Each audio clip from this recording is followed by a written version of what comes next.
Welcome to Farmer's Kitchen, a video series of storage and cooking techniques to make the most of your farm share.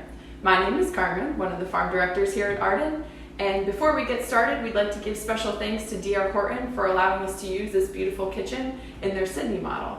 All right, let's get started. Today we're talking about root veggies. These include turnips, beets, carrots, and radishes. All things that you would typically see in your farm share. When you first get home with your farm share, it's really important that you store things properly so that you have the optimum amount of time to be able to use all the ingredients later on. So with root veggies, what that means is you want to separate the root from the leaf. So as soon as you get home, simply take a knife and cut above the rubber band and remove the leaves. There you go. All right. To store your greens, you're going to want to wash them first and remove the water. And we do that by using a salad spinner. If you don't have one of these yet, we highly recommend them because it'll come in super handy for processing your farm share. So you stick your greens in a strainer. It's basically a strainer in a bowl, and you fill it up with water. Trip and I dunk and spray off the root veggies before you get them, but sometimes there is some trapped dirt. All right. After you've got them submerged and shaken up a bit, strain off the water, dump it out from the bowl, and then this is an important step, why the salad spinner is so awesome. You have to remove the water from the leaves.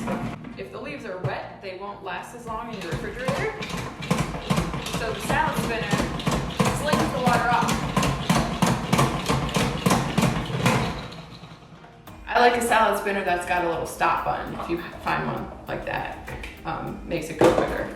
And then you dump off the water. The next thing that you'll want to do, you can either use a Tupperware or a Ziploc bag.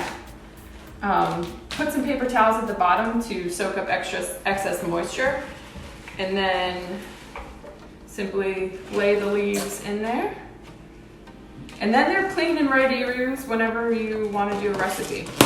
And you close it up. Similarly, if you're using a Ziploc bag, lay some paper towels on the inside, and then put the leaves on top. And then it's good to kind of remove a little bit of the air, flatten it out a bit. There you go, all set for your fridge.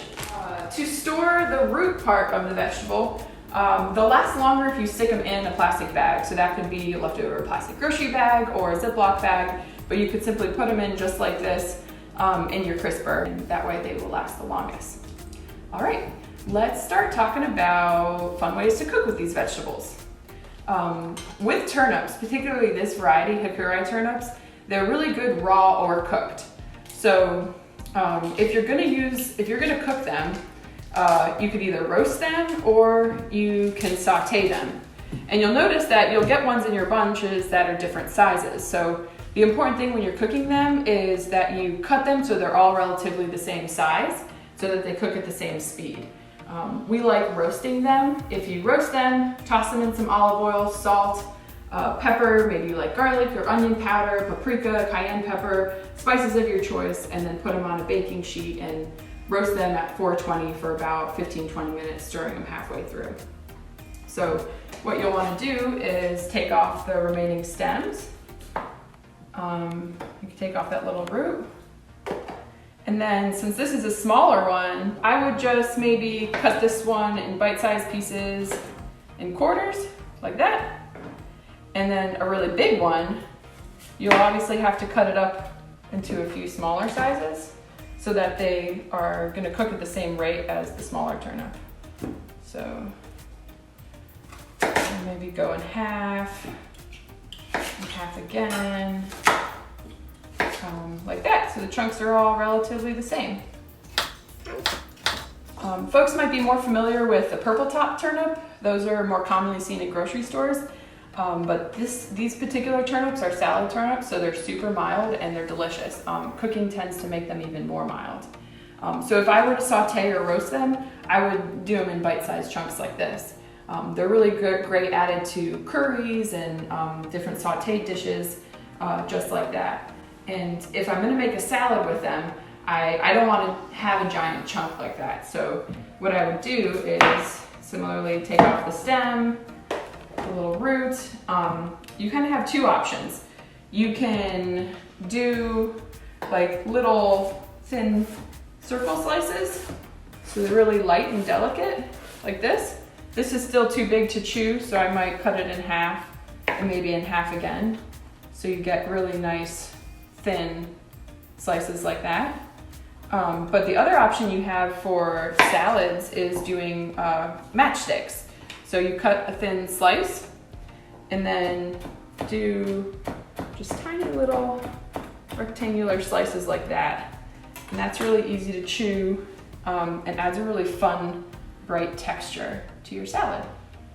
All right, so those are the three ways that you can cook and use your salad turnips. They are absolutely delicious, and I encourage you to try them if you're not accustomed to using them. And now for the greens. So we already have our fresh greens packaged. They're edible as well. You can add them to soups, you can add them to stews, or you can eat it as like a side of braised greens, which is super yummy. So what I would do is take a frying pan, add a little bit of olive oil, and maybe some onions and chopped garlic, saute the greens, and at the end just add a small drizzle of sesame oil, a little bit of rice vinegar, salt, and they are absolutely delicious. All right, let's put them in our fridge. So the other root veggies, beets, carrots, and radishes, you're gonna treat those similarly. Same way for storage and also for cooking. Radish greens tend to be a little bit more pungent. Radishes can be spicy to some people, but if you cook them, roast or saute them, then it makes them really mild and super delicious. On busy days, we love just butter and salt in a frying pan, and it's to die for. All right, that's all today for Farmer's Kitchen. Thank you so much for joining us, and we hope to see you next time. Thank you.